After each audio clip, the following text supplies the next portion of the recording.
I'm a single parent. I have 5 children. Aiden is my youngest. I think I've always known something was pretty different about him. Being, a mom, you always feel like you're overanalyzing things. Part of me was in denial. We actually had a young occupational therapist come in. Within 30 minutes, she said, "Oh, well, your son has autism."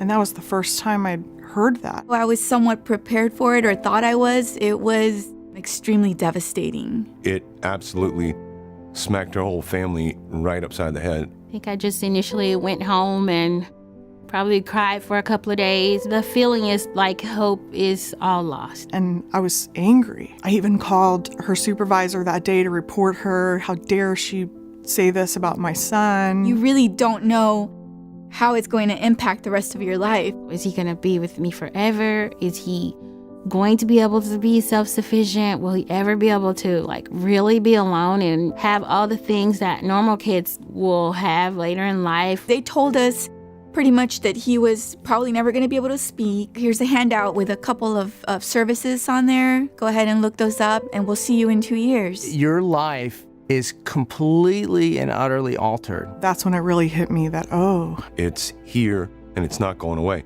After the crying, just kind of shake myself together and start researching and trying to figure out what this is going to look like for him now and forever. I decided to learn everything I could about autism. And they talk about early intervention. You have to get them the therapy as early as possible to these children to have the most effect with them. A lot of the stuff that is free and readily available, there is a wait list. I would take my lunch every single day and take Alex to speech therapy, occupational therapy, physical therapy, Applied behavioral analysis, Sensory integration therapist for food therapy. behavioral therapy. And the list can go on. Every day there was another appointment. It's just hard when your life is full of therapy. Because there's no way your typical person can afford these services. We do what we can to get over that private school bill.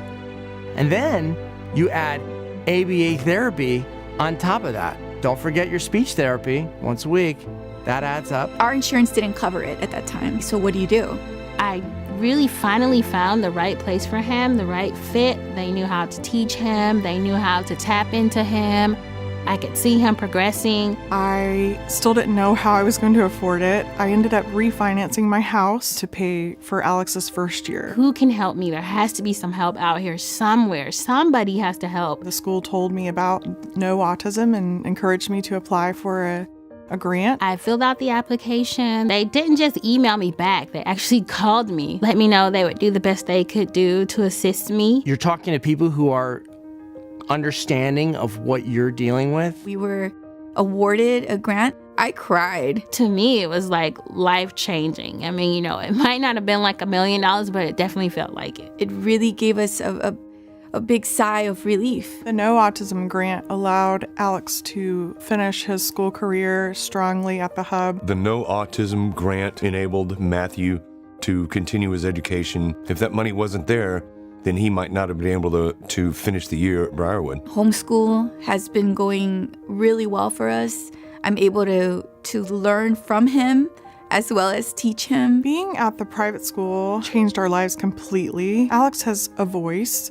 He is in classes that he wants to be in. He finally has friends. He never had friends before. He's thriving. Being able to have that peace of mind that he's going to be okay and he's in the right place getting what he needs just really lifted a tremendous burden off of me. He seems so much happier and more comfortable with himself. But that's my fervent wish, is that he can go and be a part of the world and contribute and do for himself and fend for himself, and he will. I think he will get there. Thanks to them, it's helped us get the help that our boys need. You feel a part of a community that you probably never knew was there, but now you have it. It's a fellowship like nothing I've ever seen. It really reaches far beyond the dollar. They're really looking out for the underdog, and it's working. Thank you, KNOWAutism. We couldn't do this without you. I just really like to give a heartfelt thank you to KNOWAutism for what they've done to help change Aiden's life for the better. I want to say thank you from the bottom of our hearts. We are so appreciative that there's people out there that care about our community and that see the potential in our kids and that are willing to take their time and energy to donate to this wonderful foundation that really makes a difference. It really does. To the rest of the world, autism affects 1 in 68 children. But to my family, it is 1 in 2. But fortunately, as parents, we do not live by statistics. We believe that miracles can happen every day to those who have faith and work in achieving it. It is my hope that KNOWAutism will always stand behind that belief.